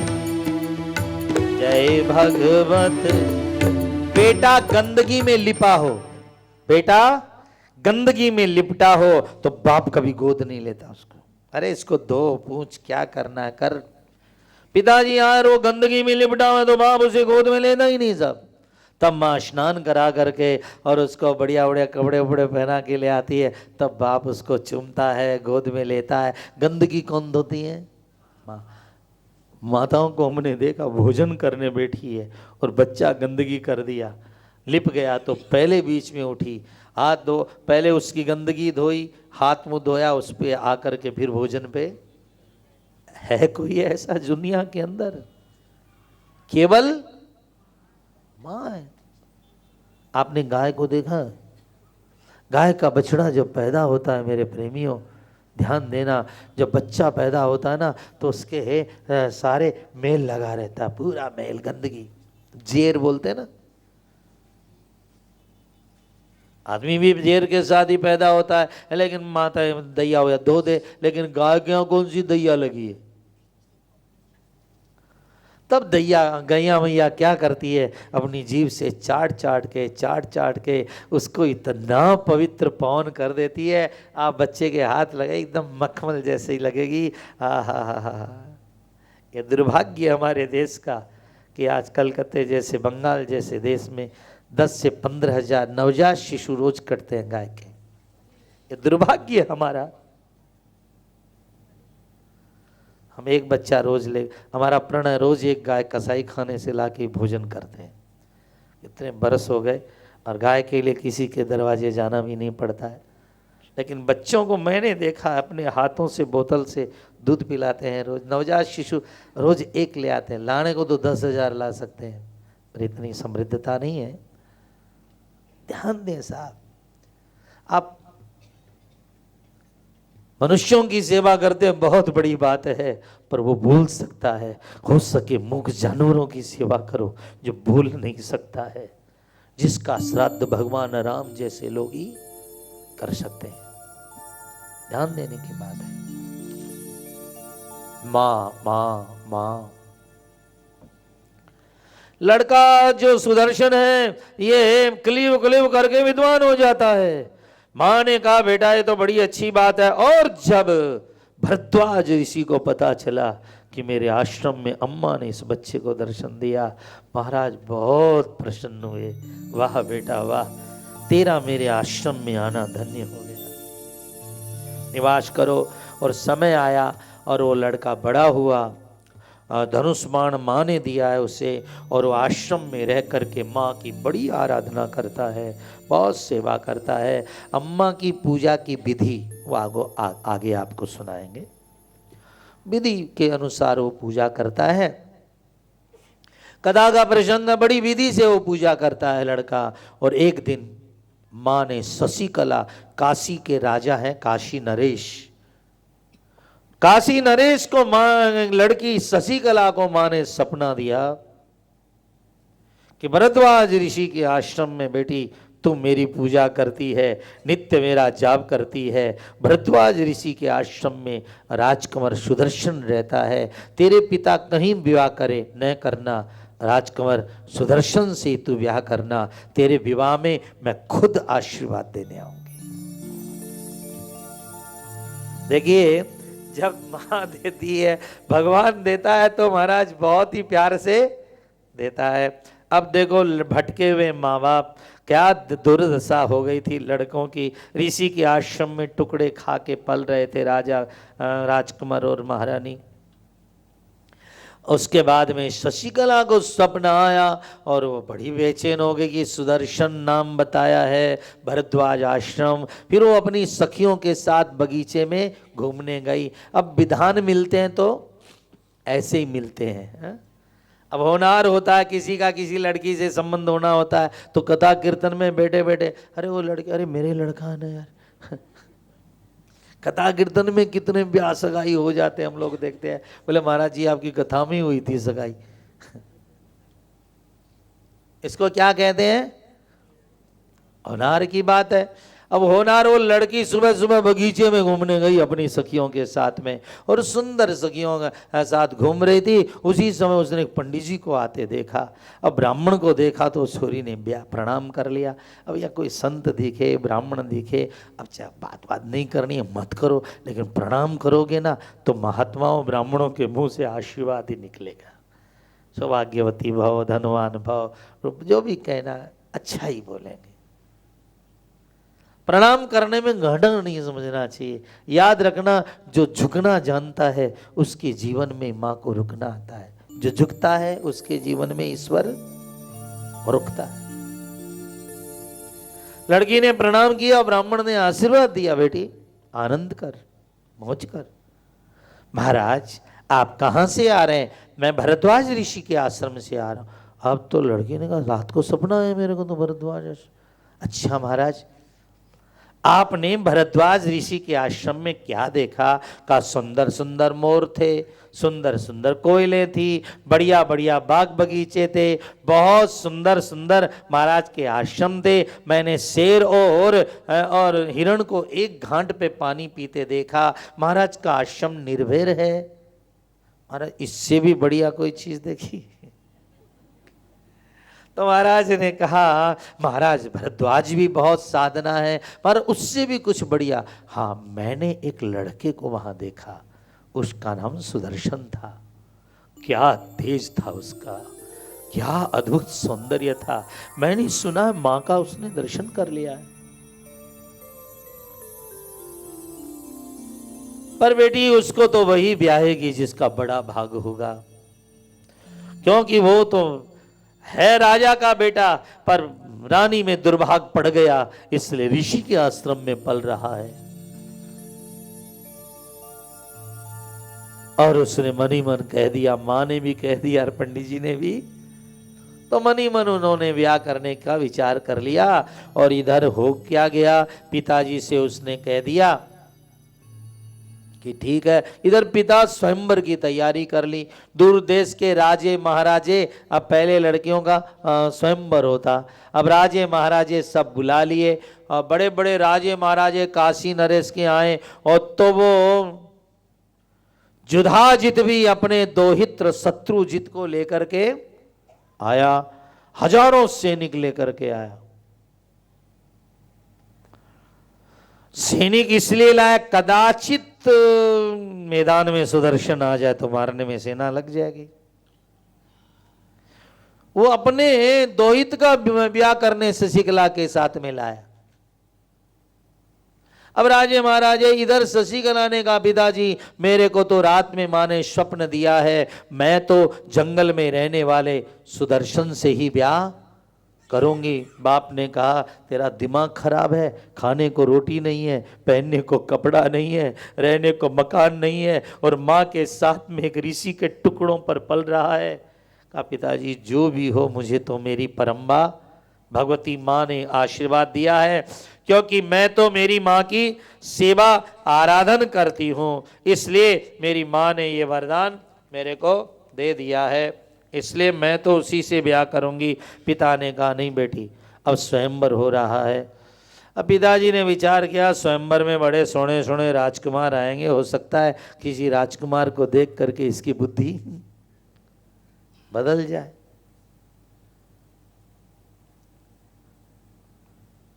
इधर भरद्वाज जी के आश्रम में संदेशा पहुंचा कि स्वयंवर होने वाला है। तब सुदर्शन ने भी उसी समय अपनी माँ के पास में आया। माँ भगवती परम्बा की मुझे आशीर्वाद है, आज्ञा है कि तू जाना और जा कर के स्वयंवर में शामिल होना, मुझे माँ जाना चाहिए। माँ ने कहा, बेटा माँ का आदेश है तो ज़रूर जाना चाहिए, लेकिन वहाँ सुना है राजा युधाजित भी शत्रुजित को लेकर के आ गया है। कहा, माँ उसकी मुझे कोई भी चिंता नहीं है, बस माँ तू आशीर्वाद दे। लड़के ने माँ के दिए हुए कवच वच पहने और धनुष्मान हाथ में लिया, तुणीर उणीर लिए और अपनी माँ के चरणों में किया प्रणाम। तब माँ ने उसको एक कवच का आशीर्वाद दिया। अब आप लोग इस कवच को सुने। माँ ने कहा, बेटा तू ब्याह करने जा रहा है तो अपर्णा पार्श्वे पातु शिवा सर्वत्र सांप्रदम। अपर्णा देवी जो है बेटा तेरी रक्षा करे, अग्रतिम्बिका पातु, आगे से तेरी अंबा देवी सदा रक्षा करे। बोलिए जगदम्बा मात की। आगे से अंबा देवी तेरी रक्षा करे बेटा। पार्वती पातु पृष्ठतः, पीछे से मैया पार्वती रक्षा करे।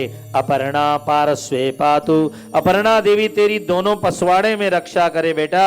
पातु हो शिवा सर्वत्र सांप्रदम, और शिवा नाम की देवी चारों तरफ से तेरी रक्षा करे।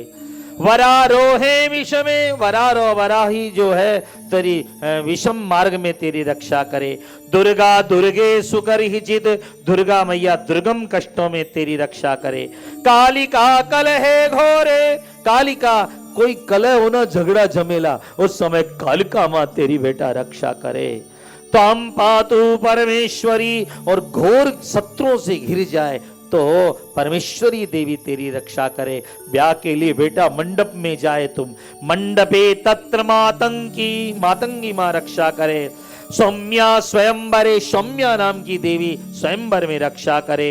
भवानी भूप मध्य, तो भवानी नाम की देवी राजाओं के बीच में तेरी रक्षा करे। पातु त्वाम भवमोचनी, भवमोचनी सब तरह से गिरजा, दुर्ग गिरजाओं में चामुंडा चारों तरफ से, कामिका देवी सनातनी तेरे मनवाद की रक्षा करे। विवाद में वैष्णवी देवी तेरा रक्षा करे, और चरण की भैरवी देवी रक्षा करे। सर्व समय में सर्व काल में भुवनेश्वरी मां तेरी रक्षा करे। महामाया जगद्धात्री चिदानंद स्वरूपिणी। आप लोग हाथ जोड़े। शूलेन पाहिनो देवी, बोलिए शूलेन पाहिनो देवी, पाहि खड्गेन चाम्बिके, पाहि खड्गेन चाम्बिके, घंटास्वनेन न पाहि, घंटासनेन पाहि, चापज्यानि स्वनेन च चापज्यानि, सुनेन च प्राच्यां रक्ष प्रतिज्ञां च चण्डिके रक्ष दक्षिणे, ब्राह्मणेनात्मशूलस्य उत्तरस्यां तदेश्वरी, सौम्यानि यानि रूपाणि त्रैलोक्ये जनानि ते यानि चात्यार्थ घोराणि, तैरस्मान् रक्ष सर्वतः खड्ग शूल गदादीनि, यानि चास्त्राणि गम्बिके करपल्लव संगीनि, तैरस्मान् रक्ष सर्वतः।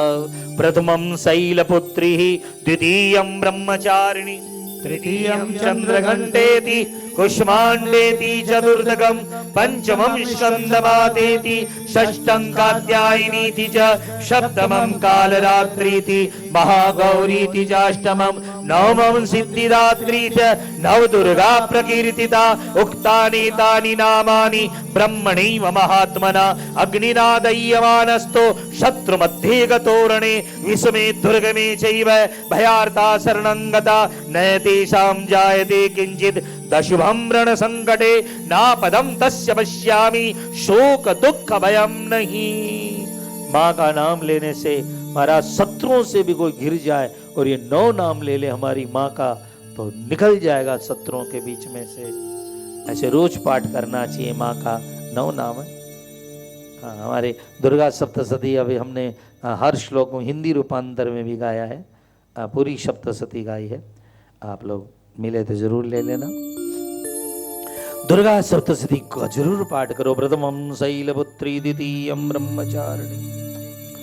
जा बेटा जा, माँ को प्रणाम किया भरद्वाज ऋषि को। अब देखो भाग्य बदलता है, तो वही समय वो जिसने रथ छीना था ना, निषाद ने, वो निषाद भरद्वाज जी के आश्रम में आता है, और उस लड़के के शूरवीरता, उसके सौंदर्य को देखकर उससे दोस्ती साँट लेता है, और लड़के को पैदल जाते देख करके वो रथ उसका वापिस कर देता है। अब देखो समय जब आता है साहब, तो है ऐसा ही होता है। जहां अपमान मिलता था वहां सम्मान होने लगता है। जहर अमृत गरल सुधा रिपु गोपद सिंधु अनल। जब अच्छा समय आता है साहब, यही होता है जिंदगी का। और लड़का पहुंचता है, और साहब जगह हल्ला हो गया है कि भाई सुदर्शन भी आया है जंगल से। युधाजित ने सुना तो अपने सैनिकों से कहा तैयारी रखना। उस समय तो बच गया ऋषि के आश्रम में जाकर, पर अब नहीं बच पाएगा। और स्वयंवर के अंदर पिताजी ने कहा बेटी फिर समझाता हूं, उस भूखे नंगे जंगल में रहने वाले से क्या विवाह करेगी। पर वह बोली मैं नित्य मां का आराधन करती हूं, मुझे मां का आशीर्वाद है, मैं तो विवाह सुदर्शन से करूं। और अंत तो गत्वा समय कथा का तो बहुत विस्तार है, पर सार है। अंत में शशिकला ने मां के आदेश से स्वयंवर में सुदर्शन को माला पहना दी। और ये देख करके युधाजित ने तलवार खींच ली। सावधान, सारे राजा महाराजाओं को बुलाया कि इसका पहले से ही निश्चित हो गया था, केवल महाराज काशी नरेश हमारा अपमान करने के लिए बुलाया हम लोग। इसलिए काशी नरेश को मार करके इसका राज्य छीनना चाहिए। काशी नरेश ने कहा, बेटी मैंने पहले ही कहा था, तो ये क्या कर दिया, न तो इतनी सेना है मेरे पास में। सुदर्शन ने कहा, घबराओ नहीं, मेरे साथ में मेरी मां है। याद रखिए, मां भैर मां, मेरे साथ में मेरी मां है। राजा काशी नरेश ने कहा, शस्त्र अस्त्र के बिना युद्ध करना मुश्किल है, बिना शक्ति और सेना के युद्ध करना मुश्किल है, केवल भावना और भावुकता के साथ में युद्ध नहीं किया जा सकता। सुदर्शन ने कहा, मुझे मां ने स्वप्न दिया था, मैं जरूर तेरी सहायता करने के लिए आऊंगी। प्रेमी जनों, विश्वास नाम की एक चीज होती है, याद रखना, श्वास है तब तक शरीर है, और जब विश्वास है तब तक, श्वास चला जाए शरीर गया और विश्वास गए तो फिर भगवान गया। अब तुम्हें विश्वास ही नहीं है तो फिर भगवान गया। युधाजित ने चारों तरफ से घेर लिया काशी नरेश की थोड़ी सेना, युद्ध शुरू हुआ, थोड़ी देर में सबको मार डाला युधाजित ने। अब लड़का अकेला युद्ध करने के लिए गया, और लड़के की आंखें तो वही आकाश में थी। एक आस तुम्हारी है, बोलो, एक आस तुम्हारी है, विश्वास तुम्हारा है, विश्वास तुम्हारा है। अब तेरे सिवा मैया मेरा कौन सहारा है, अब तेरे सिवा मैया मेरा कौन सहारा है। एक आस तुम्हारी है, विश्वास तुम्हारा है। जय मां अम्बे जगदम्बे, बोलिए जय मां अम्बे जगदम्बे। फूलों में महक तुमसे, फूलों में महक तुमसे, तारों में चमक तुमसे, तारों में चमक तुमसे, है बर्फ में शीतलता, अग्नि में दहक तुमसे, है बर्फ में शीतलता, अग्नि में दहक तुमसे। जिस ओर नजर फेरो तेरा ही नजारा है, अब तेरे सिवा मैया मेरा कौन सहारा है। जगदम्बे जय मां अम्बे, हाथ उठाइए, जय मां अम्बे।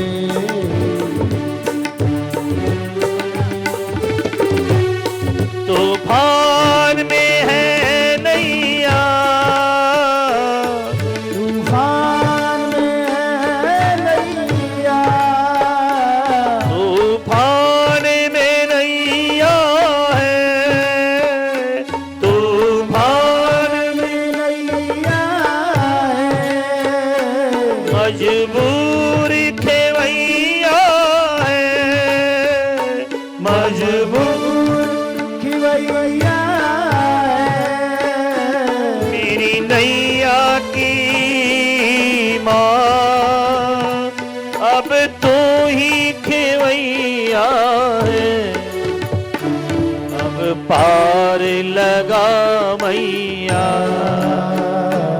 अब पार लगा मैया, अति दूर किनारा है, अति दूर किनारा है। अब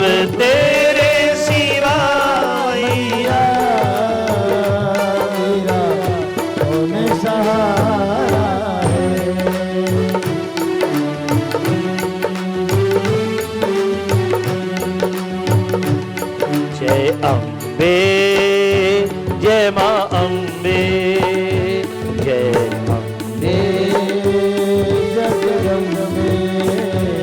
इस मन में रमी हो तुम, इस मन में रमी हो तुम, इस तन में रमी हो तुम,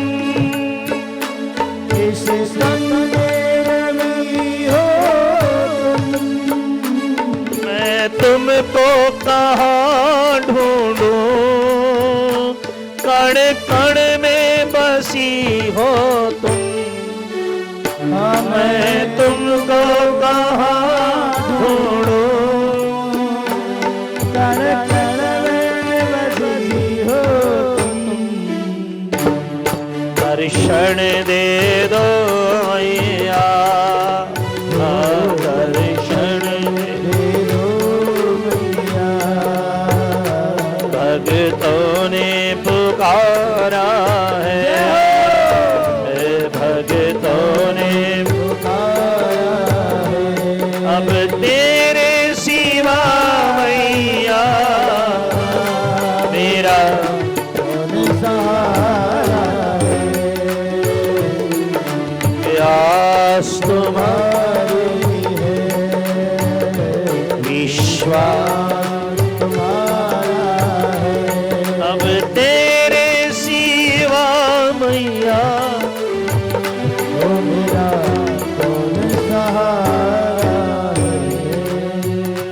जिसे और नजर फेरो। भयानक युद्ध चल रहा था, काशी नायक की सेना मारी जा चुकी थी, अब केवल हारने के सिवा कुछ नहीं बचा था। पर एक मन में आस थी, कोई नहीं आएगा, मेरी माँ आएगी। श्रोताओं ध्यान रखना, भारी सभा में द्रौपदी का ही दृष्टांत हो सकता है इस तरह का। अंतिम अंतिम छोर बचा है साड़ी का, और वो महिला हाथ उठा करके, हे कृष्ण द्वारिकावासीन कृष्ण गोपी जनप्रिय है, कौरवई परिभूता माम किन्न जानासी। केशव हा नाथ हा रमानाथ ब्रजनाथार्ति नाशन। ये 3 श्लोक हैं द्रौपदी के, बड़े प्यारे श्लोक हैं। ब्रजनाथार्ति नाशन कौरवार्णव मग्नावाम खिन्न जानासी केशव। क्या कौरवों की समुद्र में डूबी हुई को पहचान नहीं रहे हो? अंतिम छोर बचा है, पकड़ना पकड़ लेनी, डूबेंगे। महाराज बाल खींचे नहीं आए, चिल्लाई नहीं आए, भीष्म पितामह को 10 खोटी खरी सुनाई नहीं आए, अपने पतियों को सुनाए नहीं आए, लेकिन जहां भुजा उठा करके गोविंद को सुनाई, हरि आए आधे नाम। जीवन में ऐसे मौके हमारे तुम्हारे रोज आते हैं साहब। हमें भी अंतिम श्वास तक आज तो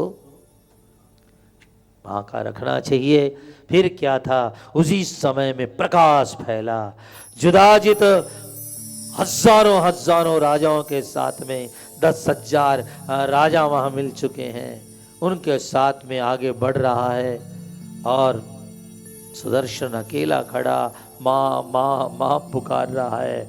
उसी समय प्रकाश प्रकट हुआ और सिंह पर बैठ करके पहली बार धरती पर दुर्गा माँ का प्रवेश। माँ प्रकट होकर आई, दुर्गा भवानी आई रे, माँ दुर्गा दुर्गा भवानी आई रे, दुर्गा भवानी आई रे, बोलिए दुर्गा भवानी आई रे। मैंने मुन्नों की माला, क्रोध की भड़के ज्वाला, मैंने मुन्नों की माला, क्रोध की भड़क ज्वाला, रूप अनोखा लाई रे, माँ दुर्गा बोलो दुर्गा भवानी आई रे, माँ दुर्गा दुर्गा भवानी आई रे,